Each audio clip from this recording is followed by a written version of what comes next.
Turn on the button. Thank you.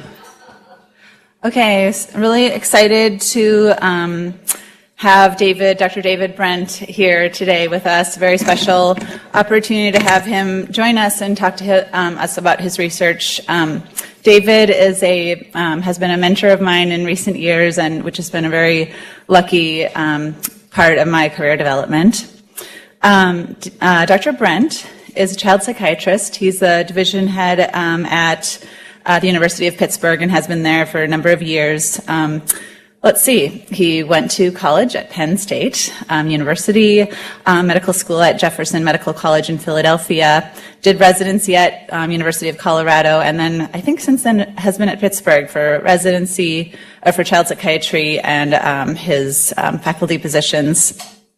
Dr. Brent has had a major impact on the field of child psychiatry over the years, really top in the field in this area of adolescent depression, really helping us understand how to treat these children, these young people who are suffering from depression and suicidal thoughts, understanding their risk factors, looking at different treatment options, understanding bereavement. Is the head of a longitudinal study of children with bereavement, and I happen to know that your 7-year outcomes paper is coming out in AJP soon, David.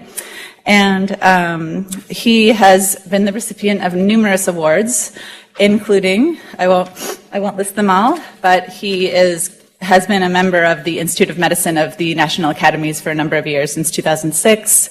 He was awarded the Ruane Prize of Childhood Psychiatric Disorders from NARSAD. He's been awarded the Voice of Mental Health Award from the Jed Foundation, the Burlingame Award from Institute of Living, and numerous others.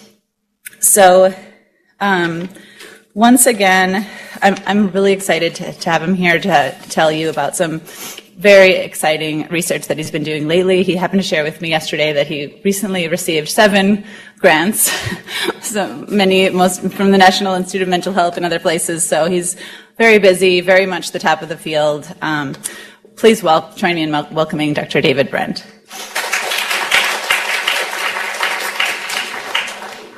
Thank you. It's a pleasure to be here. It's true that we just got a lot of grants, but we also had about 7 or 8 years where we didn't get any, so it sort of averages out. So today I'd like to talk with you about some of the newer approaches to the assessment and management of suicidal risk in adolescents. This is going to be a series of interconnected short stories rather than a novella.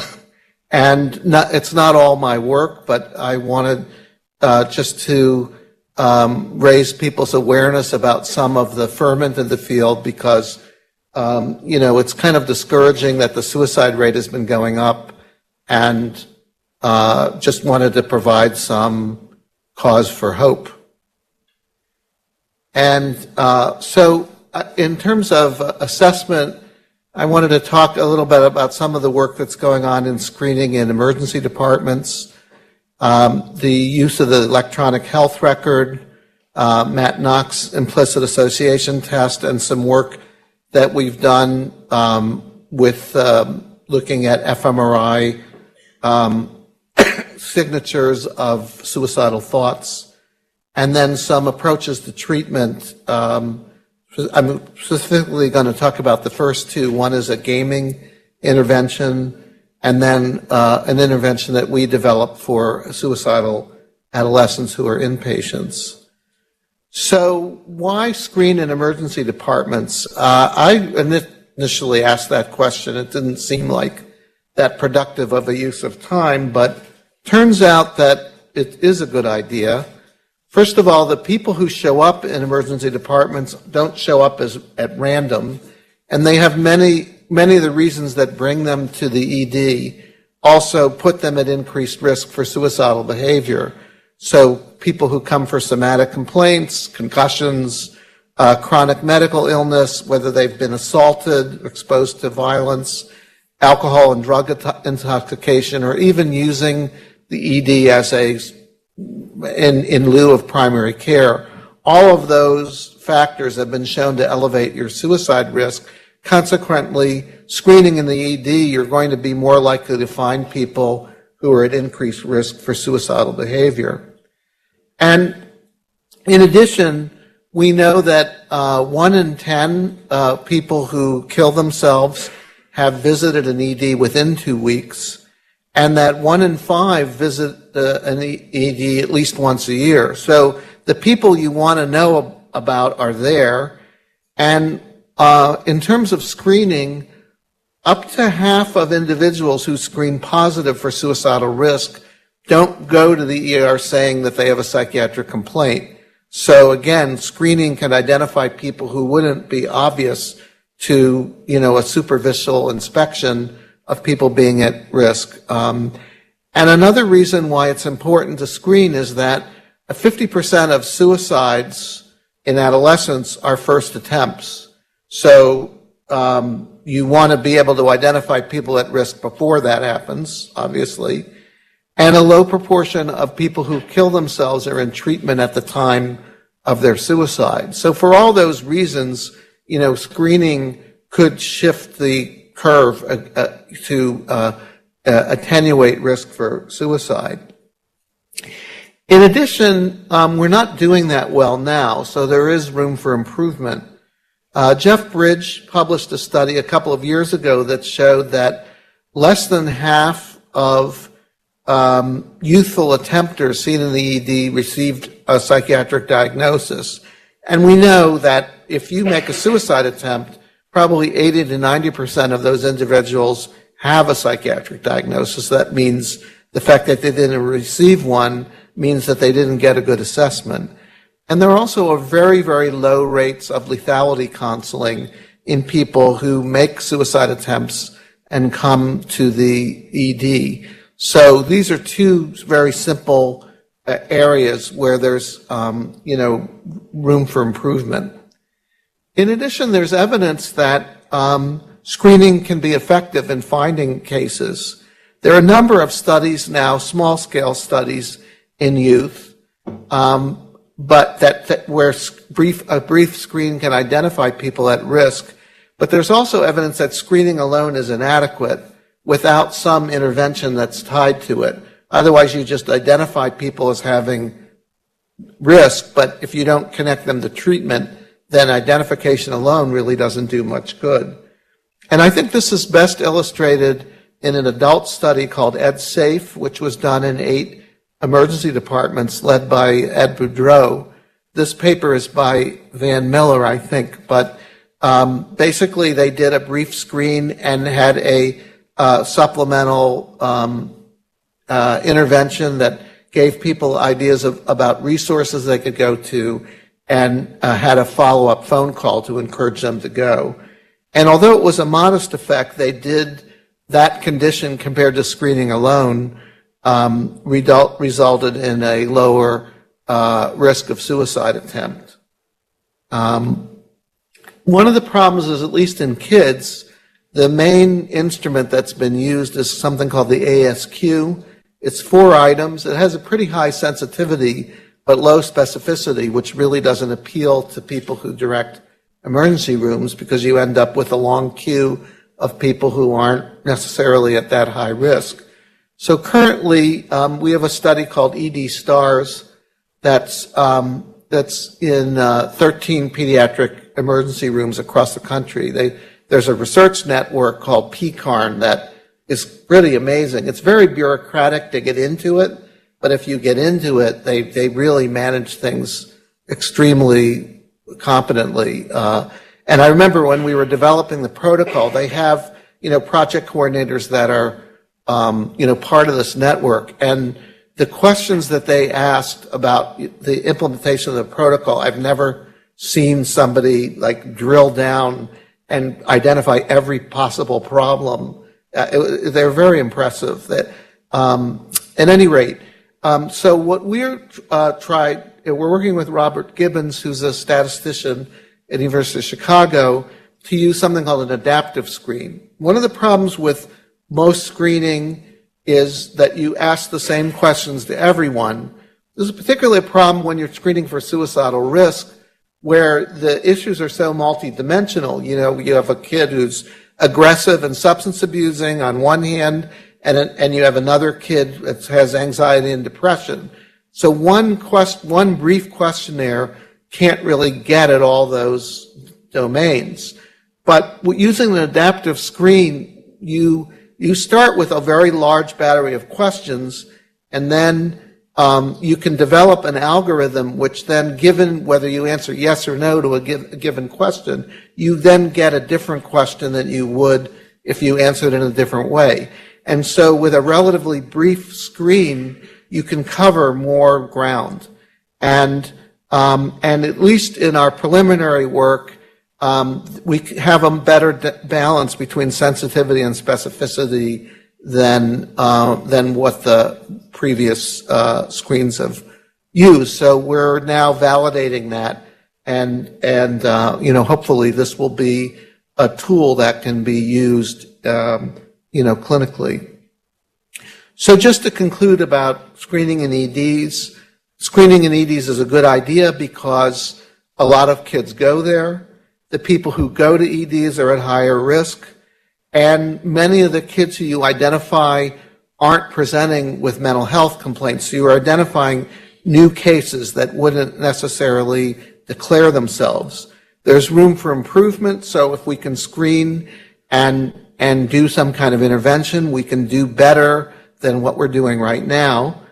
And that an adaptive screen seems to fit the bill for the need to assess, multiple domains in a brief period of time, and that screening alone is not sufficient but needs to be paired with some kind of intervention. So now I'd like to shift to looking at electronic health records. So electronic health records contain a huge amount of data. There's data about diagnosis, there's demographics, there's service use, there's medication use, there are lab tests. And so people got the idea, people using machine learning for everything, and if you've ever used Google, you are the product of you are the product. Basically what machine learning is there are different algorithms that are computer generated that train the computer to identify, put people into, put entities into categories. And so the first study to look at suicide, to my knowledge, was by Barrett Cohen. It was from Matt Knox group. And they looked at a huge amount of data and then tried to identify predictors of suicide or suicide attempt.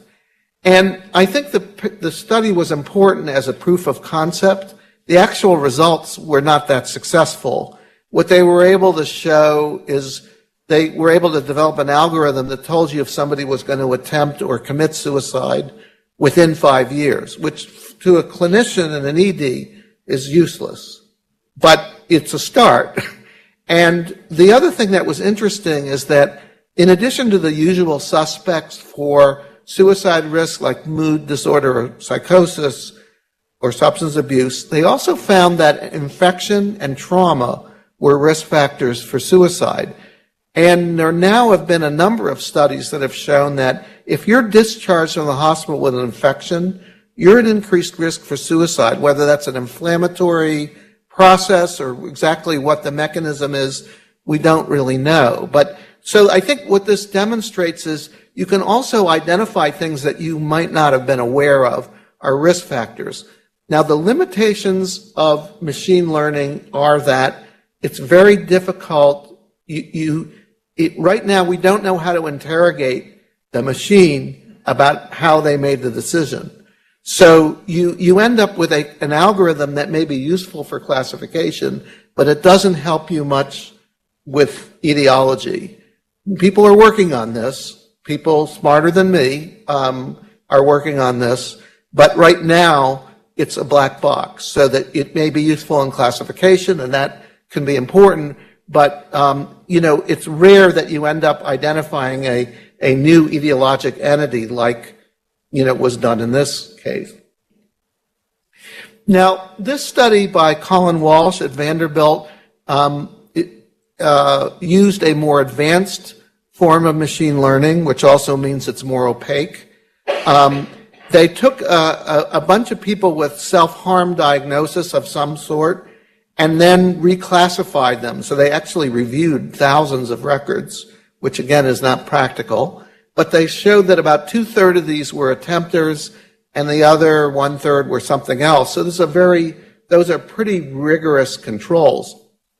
But they were actually able to identify predictors of a suicide attempt in a window of time as close to 7 days to the event, with very good accuracy. So this is a much more promising result.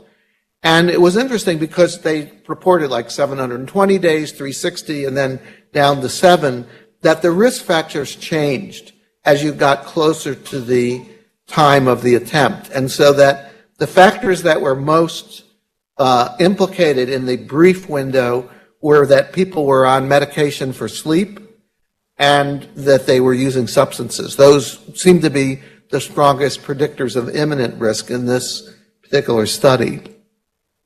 There's a complementary approach called natural language processing, which basically looks at strings of phrases and then associates it with a particular condition.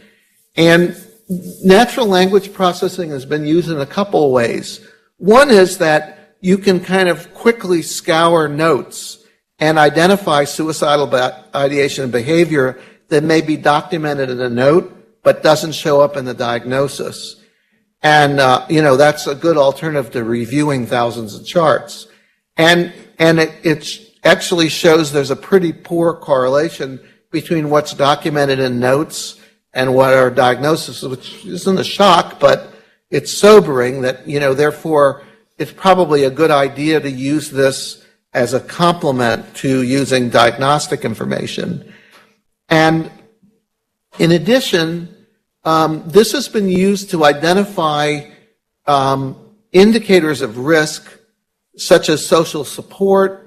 The strongest finding using this technique is and identified something called positive valence, which is some indication of hope on the part of the therapist, clinician, that seemed to be then protective against an eventual suicide.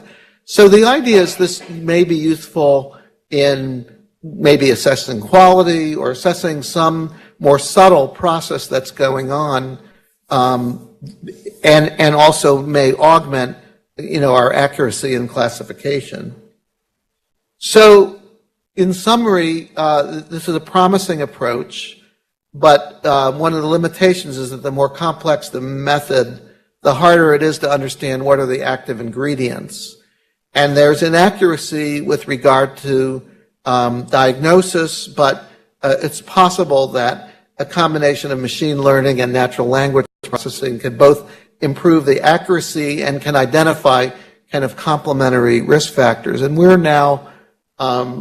we're currently doing a study like this with suicide we're looking we're focusing on different contexts. Like, in other words, if somebody presents to the ED, what factors are involved in predicting a suicide?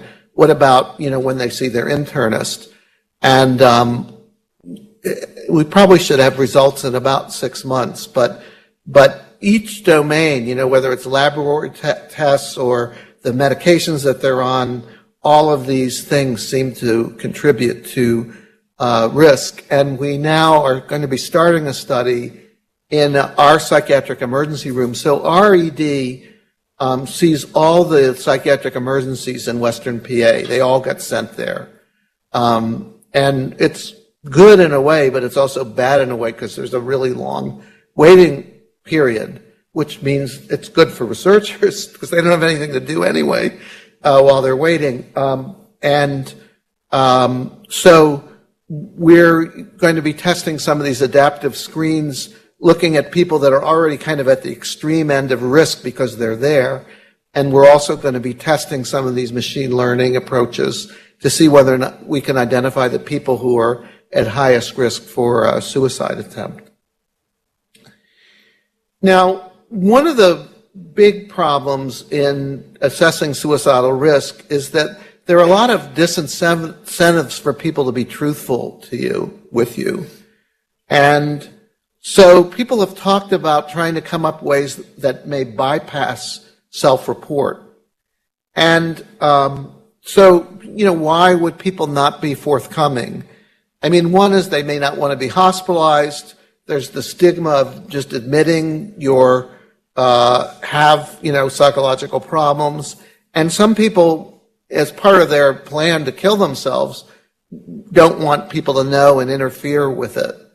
And in addition, there are people who have difficulty articulating what's going on inside of them. And so it isn't necessarily that they're dissembling, but they have difficulty stating what's going on.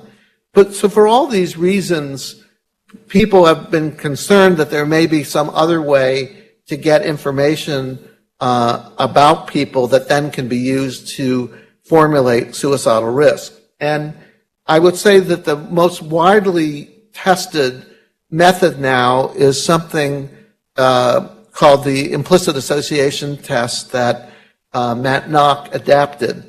The IAT, the implicit association test, was actually developed by Greenberg some years ago, who's a sociologist to study racial bias. So it can really be adapted to study any implicit bias. And initially it wasn't even designed to study something that's related to psychological processes. But since then, they have been adapted. There's actually there's a website now, I think called Project Implicit. And there are now things for eating disorder and alcohol abuse, and there are a number of these tests that have been adapted.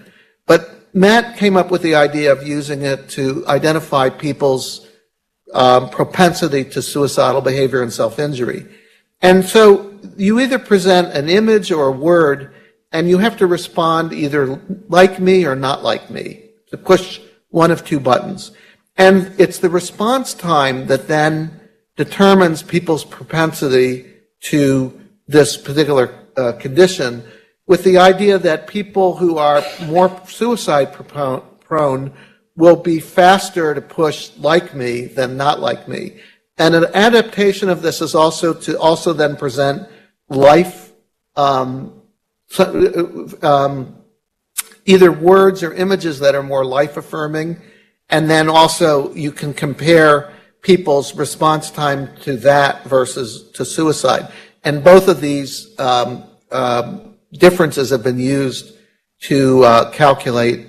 So he refers to it as D or D prime, that basically you're comparing the speed of response to either not me associated with suicide to me suicide, or me life versus me death. And both of those, if it's negative, the score is negative, then you're considered more suicide prone. And this paper was actually looking at self-injury, but was the first publication it was about 10 or 11 years ago. And those that are scoring in the negative range are more likely to self-injure.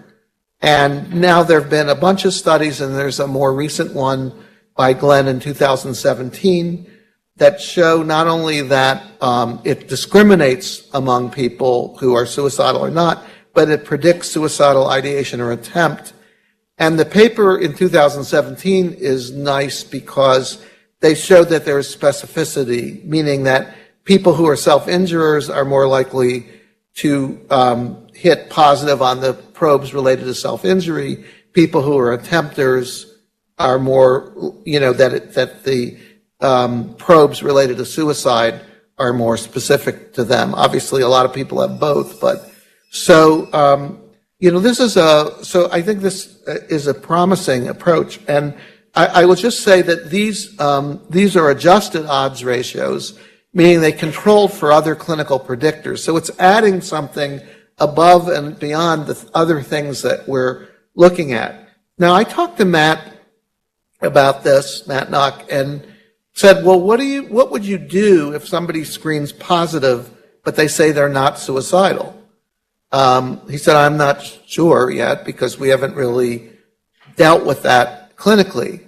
So in this ED STAR study that we're doing, we're using the IAT. So we have 6,000 kids who are getting this. And so I came up with this idea to do a paper called Implicitly Suicidal, where we will have a large enough number of kids who say they don't have ideation, but they score positive on this. And just to try and, what are they like?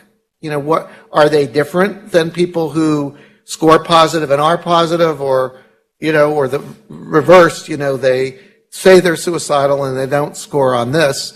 And we have follow-up data on all of them so we can see who actually made an attempt.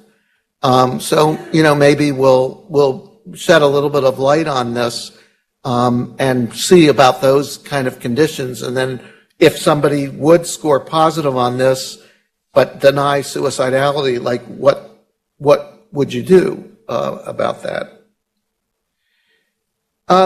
So this study is something we did in Pittsburgh. The brains of the operation is Marcel Just, who's a cognitive psychologist at Carnegie Mellon University. But we also work with Matt Knock and Christine Cha, who helped us pick these probes. I'll tell you about that in a minute. Dana McMakin, who was at Pitt, but now is at Florida International University, and Lisa Pan, who's still at Pitt. We worked together to develop this protocol. So Marcel studies the neurobiology of language. He's interested in questions like, are words in people who are bilingual represented the same way as people who are monolingual? Does a verb look different than a noun? Anyway, so he was doing this kind of work, and he gave people a series of 40 words, and he noticed, and put them in a scanner, and he noticed that the activation patterns across people for specific words seemed reproducible. In other words, you could actually guess which word they were thinking about. And he was, in this presentation that I heard, he was on 60 Minutes, and the reporter said, oh, so if I go in the scanner now and I think of a word, will you be able to tell what it is? And it so happened, I don't know whether they tried it a few times, but in the clip, he was able to guess which word it was. And yes, he does have a Department of Defense grant. So then he paired up with some autism researchers in our institution. And Carnegie Mellon and Pitt are right next to one another, and there's a lot of cross-fertilization. So it wasn't that unusual, but he gave high-functioning people with autism words related to relationships and then neurotypicals. And he was able to completely discriminate between the two groups. So I went up to him afterwards and I said, would you be interested in studying suicide? And he said, yeah. And it took a long time to develop the protocol, probably a couple of years. We talked to Matt Knock and Christine about which words we should use. And I didn't write a grant to study it because nobody would believe it. So I happen to have an endowed share, and that's what those are for. So we use that money to do the pilot study. And so what we did is we took 17 young adults with suicidal ideation and 17 healthy controls, and we had a second sample of 34 participants. They were all studied in the same way, but some of the individuals, they fell asleep or they didn't pay attention as carefully, and so the 17 pairs are the ones that gave us the best data, the least noisy data that you could develop an algorithm. But as you'll see, we did try and classify the other ones using the algorithm that was developed on the first set. And we had them think about 30 words, about 3 seconds a word, 10 related to suicide, 10 positive emotion, 10 negative emotion. And then we used machine learning to discriminate the activation patterns between ideators and controls, and with the ideators to see if we could identify who may have had an attempt history. And so this is the list of words, and these were mostly derived from some work that Christine Cha and Matt Knock had done using a Stroop, although I don't remember anymore, but I think we did cherry pick a little bit, like some of their words didn't work well, or that at any rate, this was more or less how we got the list. And the two groups were they were both young adults, mostly female, pretty smart. We recruited a lot of kids from college. You can see that the suicidal ideators were a lot more suicidal than the controls by design. And that on average, I think about half of the ideators had made an attempt. And it turned out that we were able to discriminate the in a minute. This is mislabeled. I think it should be ideators and non-ideators, but in any case, we were able to discriminate the ideators and non-ideators pretty well. There were 6 words that worked well. Death was, maybe not surprisingly, the one that worked the best. And the regions that were activated differentially are those that are some of the usual suspects involved in emotional disorders and in suicidal behavior. The one we were the most interested in is in the anterior cingulate, which is probably involved in identification. And one of the things we want to see in the future does the IAT identification with self somehow correlate with when people think about suicide-related stimuli? Is that the part that gets activated? And so what you can see is with these two sets of words that there's a lot of scatter. Although, they discriminate, there's a lot of overlap. And so that what the machine learning does is it sums across words. So that, in any given word, the classification may not be that great. But by the time you're done with the list, you have pretty sharp discrimination. And one of the things we were pretty surprised about is that we could also identify which of the ideators had made an attempt. And with some of the same words. And and you can see here the discrimination a little sharper, but again, you're talking about 8 versus 9. It's a really small sample. These are the brain regions that are differentially activated. So as I said, there are a lot of areas of the brain that are related to emotion regulation, to self-evaluation. And when we debrief people, it was very interesting that, if you ask a suicidal person about the word funeral, they would say, my funeral. They were thinking about their funeral. If you ask a healthy person about funeral, they speak about it in more generic terms. And there's actually a body of literature. For example, if you look at poets who killed themselves, and control poets, whatever that is, and I know Minnesota has their tradition. I think John Berryman committed suicide jumping into the Mississippi River when it was frozen. But their poetry is much more self-referential. I don't know if anybody's ever read any of Berryman's poetry, but he has a lot of poems about suicide. One of the lines I think I remember, he said something, of all the topics that I know far and wide, the one I know best is suicide. And there's one about his father killing himself, and he's urging his father not to do it because, somehow it's going to affect him. And, if you want want to learn more about that, read his poetry. At any rate, Marcel also was able to index what emotions people were experiencing while they were thinking about these words, based on some other studies that he had done. And we had this debate about, well, is emotion really represented the same way in everybody?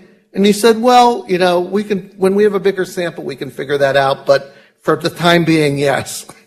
At any rate, one of the things that was interesting was that when you looked at the word death, in the people who are ideators, who were not controls, who were not attempters, it evoked much more negative emotion. In the ideators who had made an attempt, there was much less negative emotion, which is kind of a scary finding, but it makes sense clinically in some ways. At any rate, that's something we are planning to study to a greater degree. And finally, we found that if you looked at the extent of deviation from controls in terms of the activation pattern, that the greater the deviation, the higher their level of suicidal ideation. So, and then in these more noisy ideators, we were able to use the algorithm that we developed, and we're able to classify them.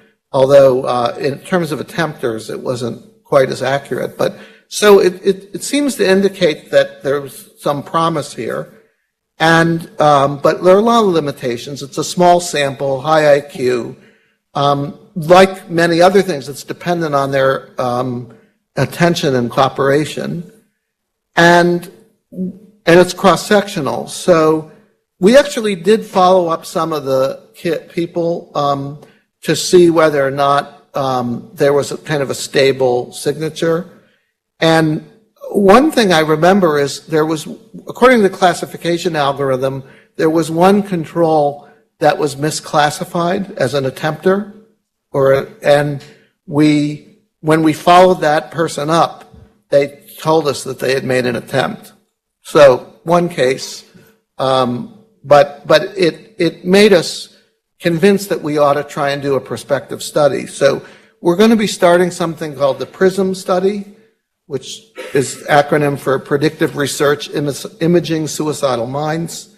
And we're going to look at 300 individuals who are suicidal, 100 psych controls, and 100 healthy controls, and study them at two different points in time and then follow them forward to see whether or not the signatures are stable or fluctuate with suicidal risk, and whether they can predict risk of suicidal behavior. And we're going to try and build an IAT that captures some of these other associations between emotions and some of these suicide-related words, to see whether or not we can have a peripheral measure that correlates with brain activation, but would be a lot easier to use clinically. So I don't know how many of you remember The Far Side, but probably the most brilliant American cartoonist. So this is called Hopeful Parents, and it's one ads that they're thinking about in the future. I can tell you how old this slide is, that this was in the future, September 2nd of 2005. And the one I like here is it says, "Do you know a Nintendo expert? Please read this ad to him or her." So people have talked about gamification as a way to get people to do interventions that may improve their health or mental health. And Joe Franklin, who was a graduate student of Matt Nock, actually developed an intervention, a game that would take to this point of departure Matt Nock's IAT. So remember, the IAT, it looks at kind of associations between self and suicide. And so what he wanted to know is, could you modify those associations? If you had a game that pairs self-injuries, for example, with things that are disgusting, and self with positive images, and you had them play that game, would it change their behavior? So this is, what the display looked like. So you had the first present the images, and then you got points if you paired them with the right images. And so he recruited 3 samples online of young adults who had high rates of non-suicidal self-injury, and a lot of them had attempts. And generally speaking, the results were positive, so that over the period of time that they played this game, they had decline in ideation, in self-injury, and in one of the studies in attempts. Once they stopped playing the game, the effects faded, but I mean, that's true of medication. So I thought this was pretty impressive. A little depressing considering how long I've spent learning how to be a psychotherapist. But at any rate, they're pretty big effects in terms of declines in self-cutting, actually in ideation and attempts.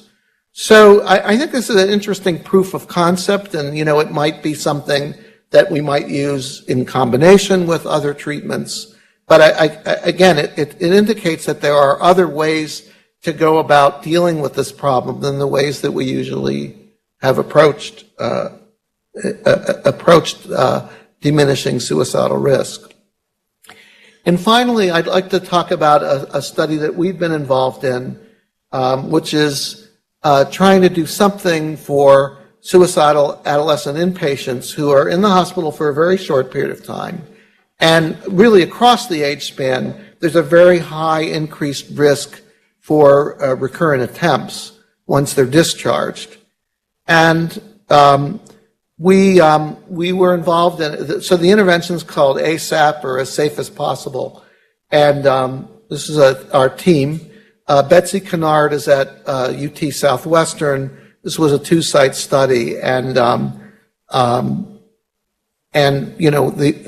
other folks are at Pittsburgh, and contributed to the development of the intervention. And the motivation for this is that post discharge from the hospital, it's a very high risk period for attempts, and there's often a gap between the discharge and the first session. But even more important, even if you get somebody into treatment, the period of time in the first 3 weeks of treatment is the highest risk period for suicide events, suicide attempts. And it's like you can't work any faster. So what do? And so we thought, well, there really isn't that much that goes on inpatient units. Maybe we can add something that would help these kids, so that give them like a loading dose, so that when they went for treatment, they would have something they could use until the therapy could really, kind of take hold. And just gives you an idea of the magnitude of the problem. The risk for suicide is lower in teens, although it's still quite elevated post-discharge. But if you're talking about individuals who are suicidal within the first 3 months post-discharge across the age span, you're talking of a suicide rate that's over 1,000 per 100,000, which is, about 100 times higher than you would expect. So this is a really high-risk period. At any rate, this was an open trial we did where we developed a brief CBT for adolescent suicide attempters. And, we thought it was pretty good treatment. It had safety planning. It had a lot of good stuff that people say is what you need to do. And yet you can see we still had a lot of suicidal events. And they were mostly happening in the beginning of treatment before we really even got to know them. And this really then became the motivation for trying to think, well, what could we do for these people? And so we developed a treatment manual. It was about a 2.5-hour intervention on the inpatient unit, developed maybe over three sessions, mainly focused on a chain analysis, a safety plan, and giving these kids some strategies for coping with suicidal urges and encouraging them to follow up for treatment. And we also then developed an app which supported these strategies. And so the app was called Bright.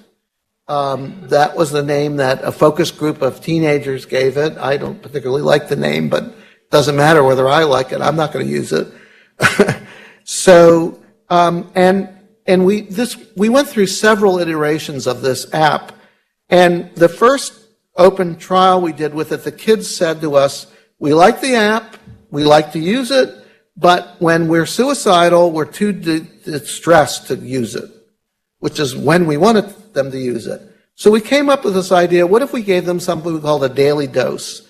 So every day we sent them a text and asked them to rate their level of distress. We didn't want to ask about suicide because then we'd have to do something about it right away. And then, we're trying to give them more autonomy. So, and then based on their level of distress, it tunneled them to some intervention that they chose. So each person's, their list of interventions was populated, in collaboration with the therapist. So, it might be thinking of positive memories. It might be looking at reasons for living.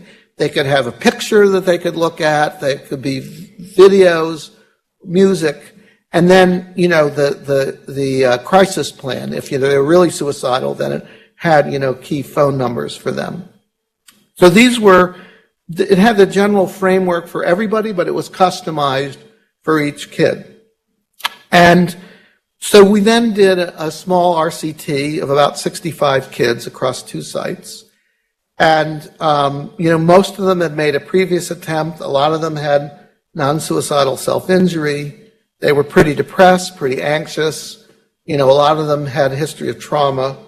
And in the univariate analysis, the results were not statistically significant, although they were in the direction that we wanted to see.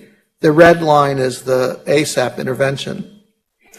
So the rate of, the raw rate of attempts over 6 months was 16% in the ASAP group, and it was 31% in the treatment as usual group. So that's a pretty good effect. We also found that among the group who had had a previous attempt, which is most of them, that the results were statistically significant. Again, small sample, but promising. And 3 of the individuals actually made their attempts when they were in the hospital. Now, the kids aren't allowed access to their phones while they're in the hospital, so they couldn't use the app. So we also looked at, what if we took those 3 people out? Anybody who was in the hospital for the follow-up period of time, then the intervention was statistically significant. This gives you some idea about how much they use the app. On average, the kids used the app almost 30 times over the follow-up period. It tended to fall off over time. But they were pretty active with it, and we found it wasn't statistically significant, but there was a correlation between the number of times that they used the app, and the more they used the app, the more their reasons for living increased, and the more their ideation decreased. But like I said, it's less than 0.1. It's not statistically significant, but it's a signal. And they liked it. The kids said it was easy to use, and they found it to be helpful. And they, some of the quotes indicate that for some of them at least, there were specific things about the app that they found useful. Of course, I don't think we had any negative comments, but if we did, I wouldn't show them to you anyway. But I like this one. He said, I really liked how you check in with yourself and your temperature's rising and you don't even know it. I have one kid I'm treating with high-functioning ASD, and it's like out of the blue, he just gets suicidal and does stuff. It's just really hard to treat. And we gave him this app, and he really found it helpful. And I said, well, what's helpful about it? He says, well, it just makes me aware of how I'm feeling, which otherwise I'm not.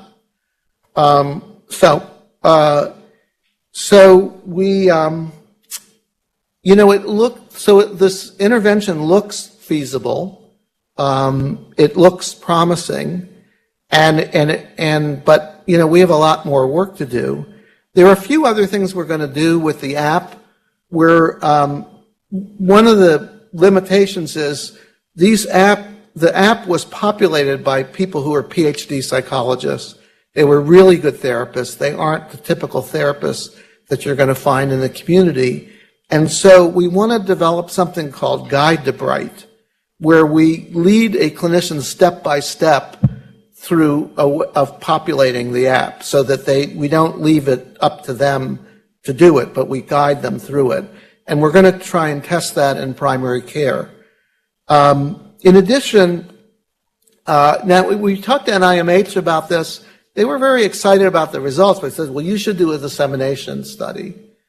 And we said, well, we don't know what to disseminate. I mean, should we disseminate the manual, the app, both? And they said, well, we're not interested in that study. So, but fortunately, we were able to convince a foundation to support it. So we're now going to start a 2x2 study where we give the intervention without the app without the intervention, both in neither. So we can see, like, what are the active ingredients? Like, what should you, in other words, if the app's enough, then why bother with the intervention, and vice versa. So that's sort of where we're at with that.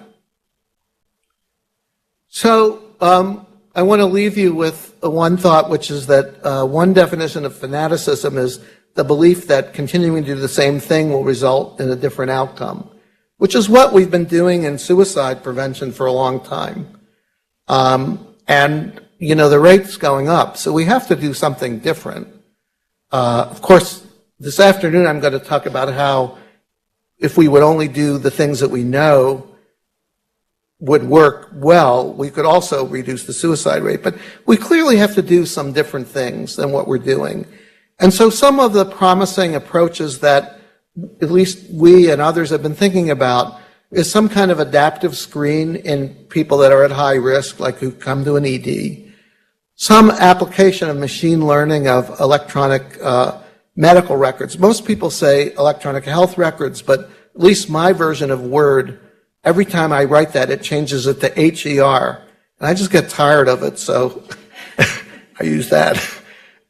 Something about looking at neural correlates of suicidal thinking. And there's a woman in our department named Kim Young who's using neural feedback of positive autobiographical memories with people who are depressed. She puts them in the scanner, and they have like a thermometer that shows them the degree of amygdala activation. And she's actually showing relief of depression with that intervention. And so it's possible that we might be able to come up with something analogous with people who are suicidal. And then, of course, there's, just conditioning people.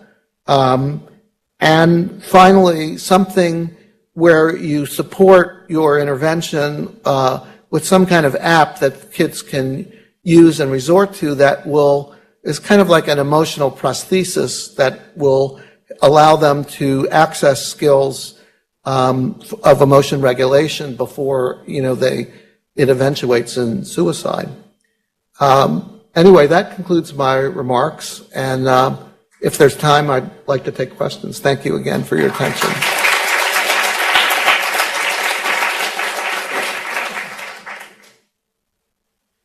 Do you have time?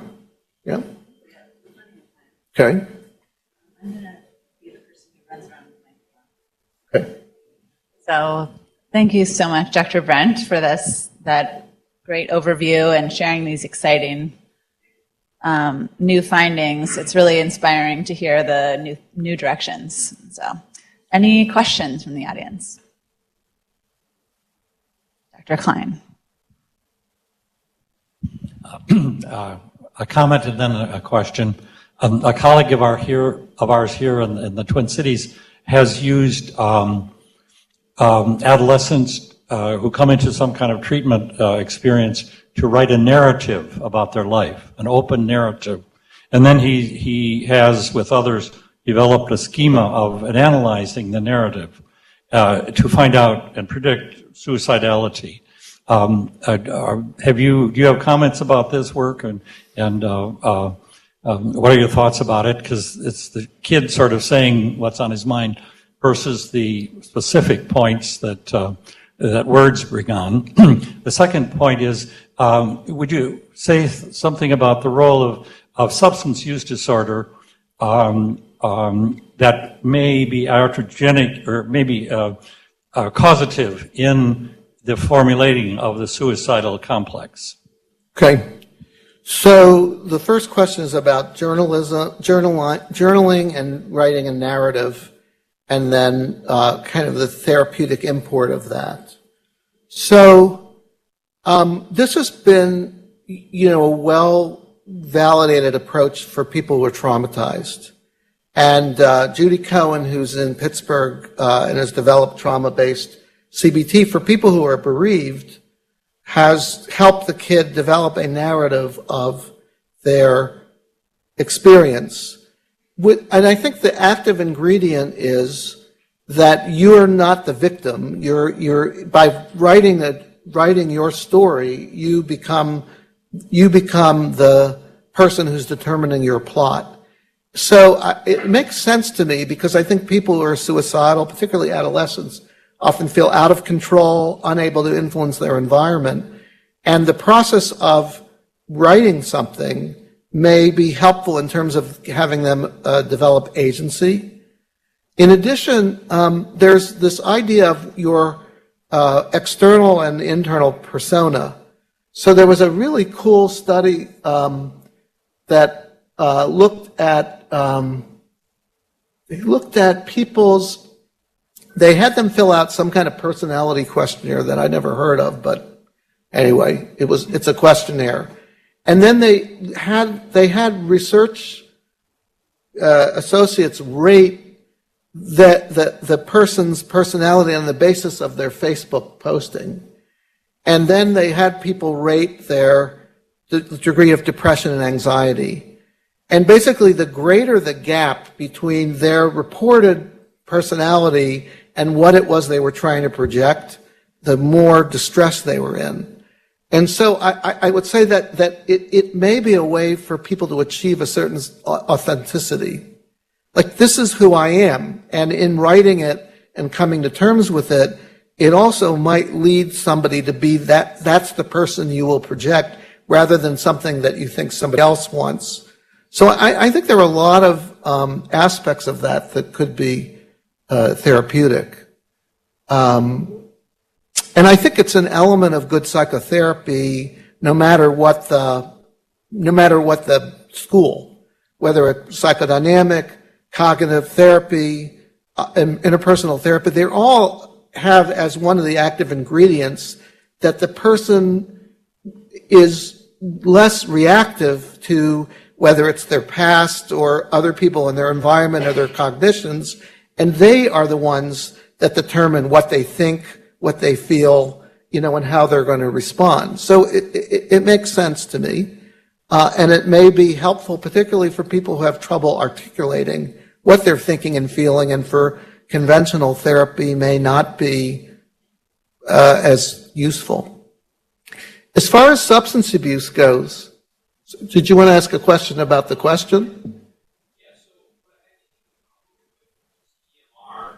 With what?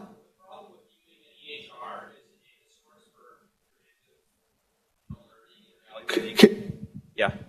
I think maybe I'm misunderstanding what the question was, but one of the problems that I see with using an EHR as a data point is that the data are really human. It's from us, right? We're the clinicians, we're entering the data.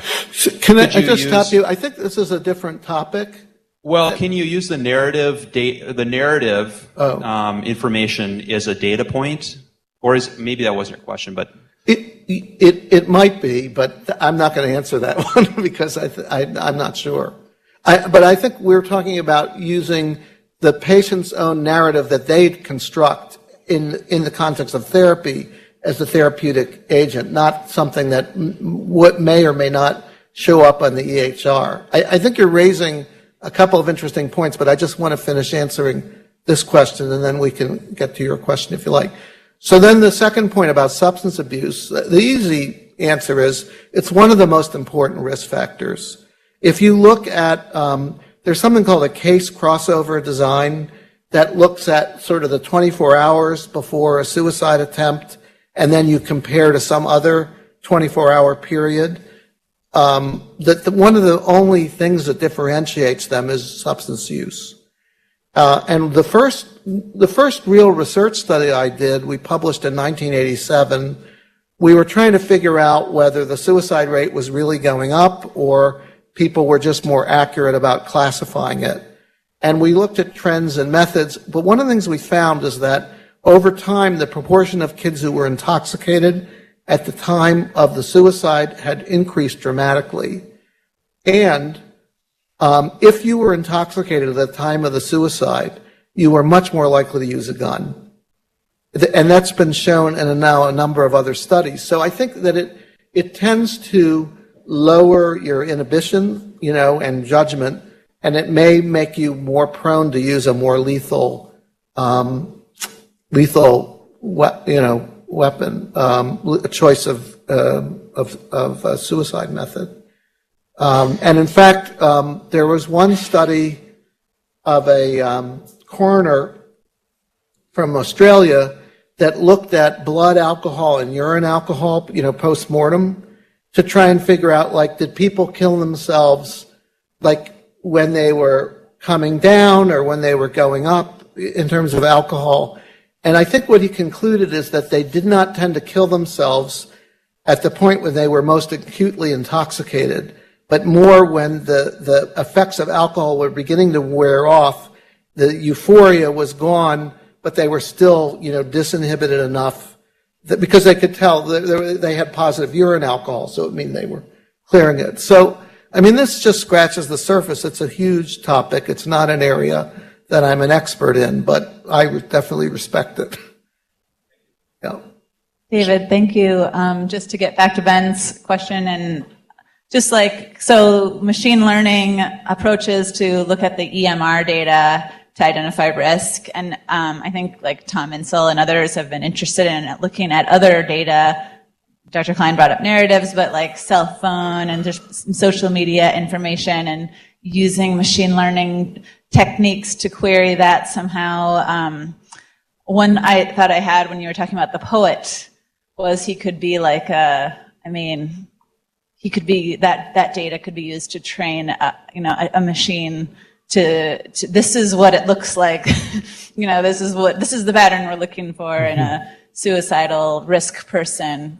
What do you think about those types of approaches? There are studies now looking at the content of tweets. Yeah. And Tumblr. I forget which one, but one of them talked about identifying self-referential language use as one of the risk factors. Mm-hmm. It looked at things like what kind of pronouns they used and the length of sentences and things like that. So, it's feasible. We'll see how well it works. But in terms of the health record,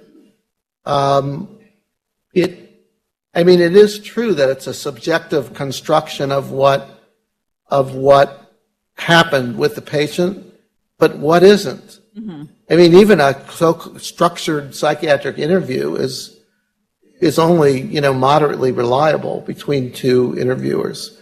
So the question is just whether or not, is not necessarily just the quality of the data, but whether there are biases that are predictable that might be useful in identifying people at risk. I don't know if that addressed the point you were concerned about or not.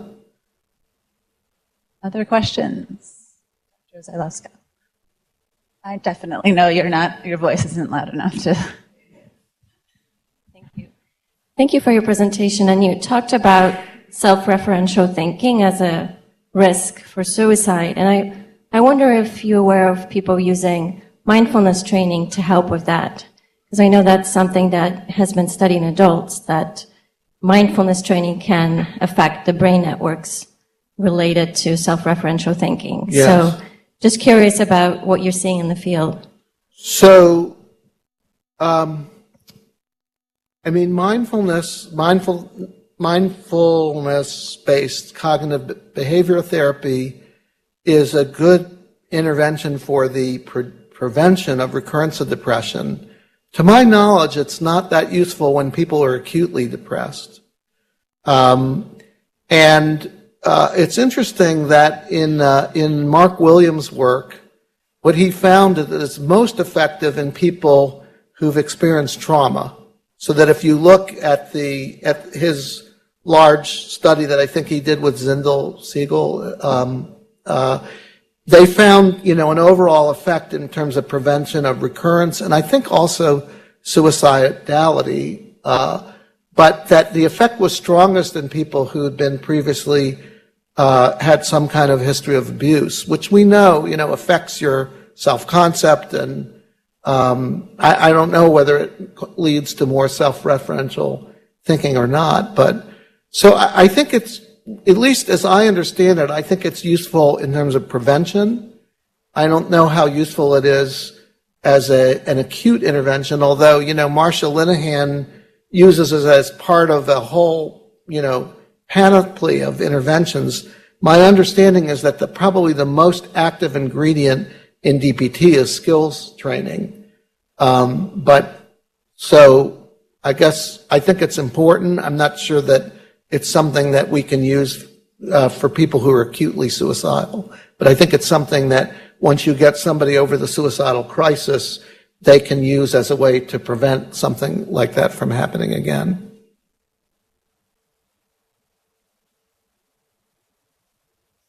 Thank you for a really excellent talk. Having moved here from California, I was, of course, aware of the rash of suicides that were happening at this high school in Palo Alto, whose name I can't remember now.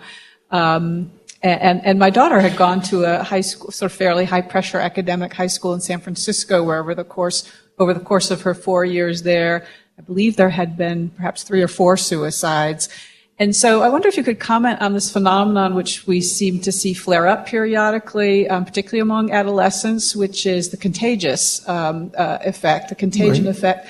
You can start to speculate how it might connect to some of the themes you're already discussing, self-referentiality, perhaps this starting to have a preferential association between the self and the image of the others who've gone before you, and the notoriety, the glamour, et cetera. But I'm just wondering what your thoughts are. Well, so we know that contagion occurs, and it's more common in adolescents and young adults. Probably 5 to 10% of suicides in adolescents occur in what are called time-space clusters. However, it's getting harder and harder to study it because people are connected in time without being connected in space.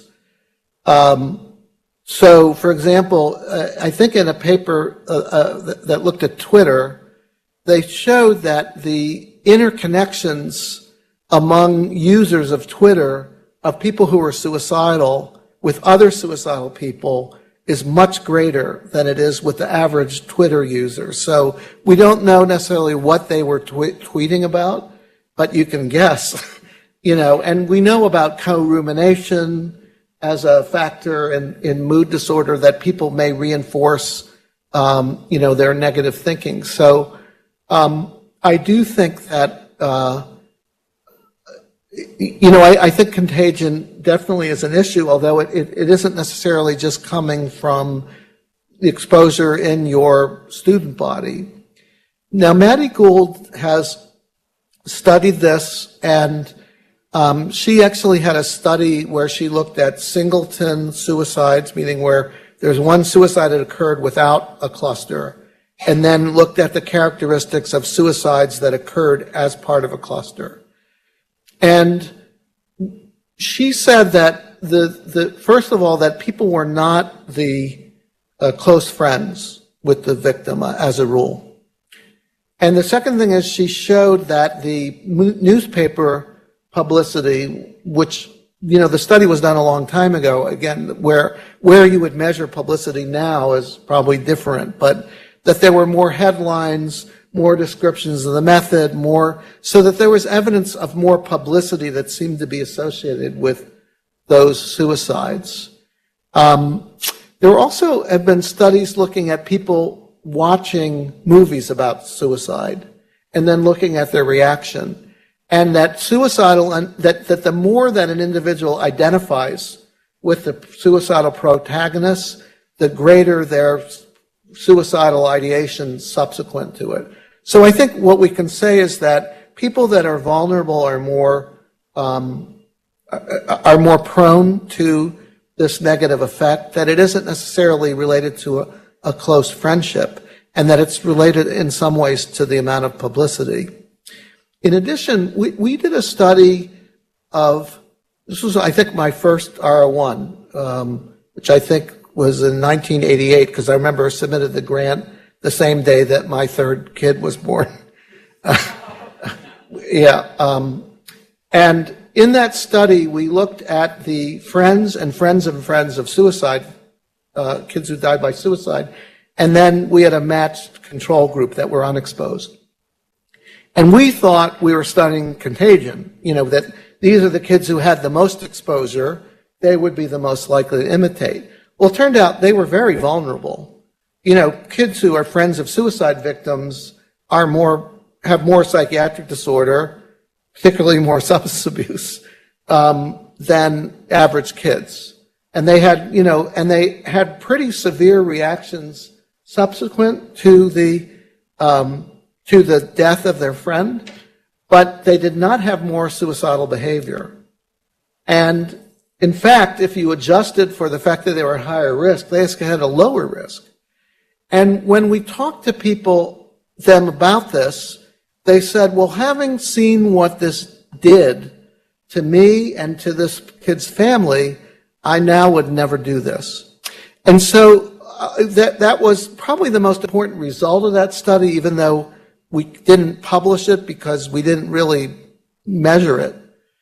But what it says is that the people that understand the cost of suicide that are not as likely to imitate. And so somebody who's not a close friend, who may from a distance apprehend the notoriety that's associated with suicide without understanding the pain that is inflicted on close friends and may be more likely to imitate. And so that's the rationale for trying to include that kind of information whenever you're reporting on suicide. But personally, I think it's very difficult to prevent contagion, and it's a reason why, I was asked to consult on that cluster, although I wasn't able to make the meeting when they had it. But I recommended, there are a couple of good preventive interventions that can cut the rate of suicide attempt. Because I think you're never going to identify that kid who might be vulnerable to imitation at that particular time. But I think you can offer a program that overall will cut the rate of suicide attempts in half. And I think that's, given what we know now, that's probably the best we can do. Tango.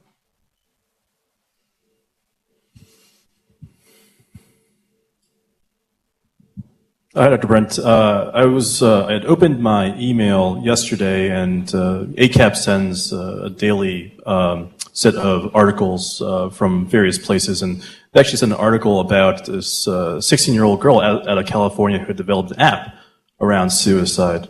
So interesting to hear about, to read about that, then hear about your talk. Well, because I'm 4 times her age, it took me longer. But I'm just wondering, in the context of that, if you're aware of other apps that are out there that are trying to address this, and if there's data around those apps and how they compare to your group's apps. There are a lot of them. There are a lot of apps. And there's some that I think are better than the one that we developed. There's something called Calm Before the Storm that I think is a really good, it's just not kid-friendly, but I think it's a really good app. It was developed in Canada. There's something in Spanish called Calma, or however you pronounce that, And there really are a number of other ones. There are limitations. I would, if you would mention a specific one, I could tell you what I think is missing about it. And we're not satisfied with the one that we've developed. We're working with another software team to fix some of the things we don't like about it. But I would say there are probably a lot of them that I just haven't even heard of. But this, there's one that's like a Hope Kit that I think has been studied in vets. And I know that then the Danish government is doing an intervention study with something called My Safety Plan, so with some app, I guess, that they're using. But I like Calm Before the Storm. I think it's really simple. It has really good resources. It's free. It's Canadian, of course. They don't like to make money on people if it does somebody some good. But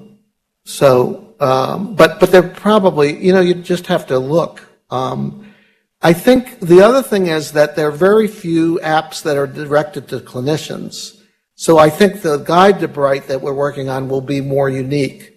So these are for, suicidal people to use, whereas this is helping a clinician to adapt the app to the needs of the kid, which I think is also a need and is not, to my knowledge, as common. I think there was a literature review. I think there were 121, suicide-related apps. There's something called Bobbly was done in Australia. So there are a lot of them out there. And I don't claim that this one is better. It's just this is the one we built.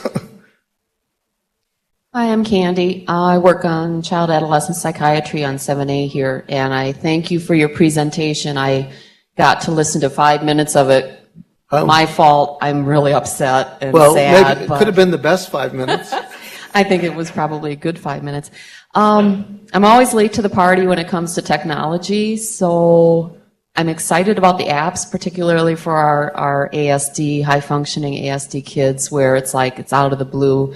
We don't know why they came in with an attempt, that type of thing. So I'm really excited for them with a sensory thing that they can utilize. Again, back to my technological thing, I finally got my hands on the Netflix 13 Reasons. Help me out, guys. Why? So 13 Reasons Why. Who has not seen it? I've only seen one episode. Because I have no kids.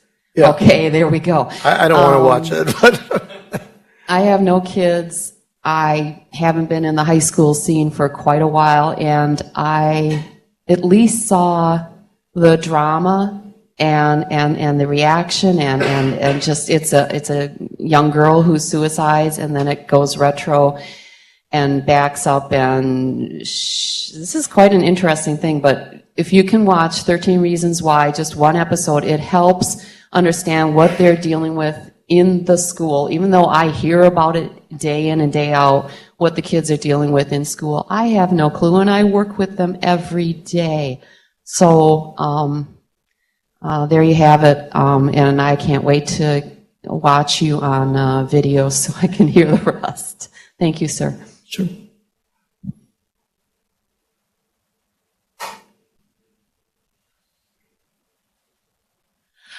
So I work with OCD patients, and a lot of them have obsessions about harm, and I'm wondering, with the research on these neural signatures, if there's any difference in ego-syntonic versus dystonic harm thoughts that you're aware of.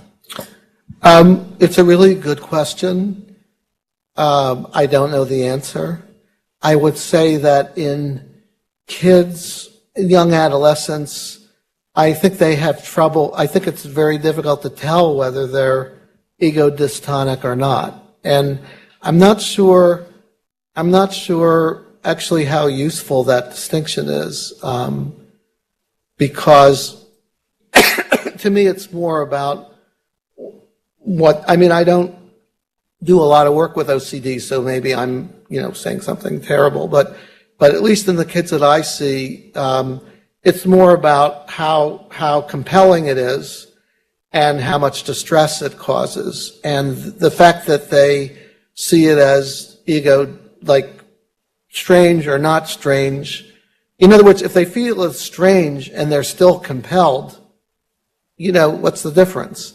I thought you were going to ask something else, which is because some of these kids have obsessive ideas about suicide, even though they're not really suicidal. And that's really tricky to try and differentiate, because certainly they're also at increased risk. But anyway, I don't think I can really answer your question, except in my experience, it's not that relevant. Well, I think we probably could go on, but we're coming to the end of our time. Thanks to everybody for attending, and really great questions, and thanks especially to you, David, for a really wonderful presentation. Thank you. Please join me in thanking him one more time. Yeah, good. All right. Okay. I like questions. You have been disconnected from the meeting.